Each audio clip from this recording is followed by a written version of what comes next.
পৃথিবী ঘুরে না চাঁদ ঘুরে? আগে দেখি আমরা।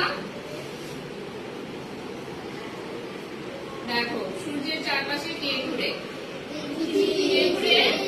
পৃথিবী। আর চাঁদ কার চারপাশে ঘুরে সেটা দেখো। এটা যদি চাঁদ হয়, চাঁদ কার চারপাশে ঘুরে? পৃথিবী। সূর্যের চারপাশে পৃথিবী ঘুরে, আর পৃথিবীর চারপাশে কে ঘুরে? চাঁদ। তাহলে আমরা কি জেনেছি চাঁদ কার চারপাশে ঘুরে? যেহেতু পৃথিবী একটা গ্রহ, ওর চারপাশে ঘুরে, সেজন্য ও হচ্ছে উপগ্রহ।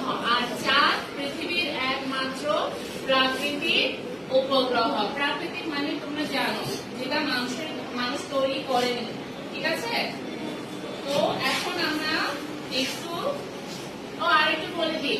চাঁদ হচ্ছে শিলা দ্বারা তৈরি গোলাকার বস্তু। আচ্ছা, তোমরা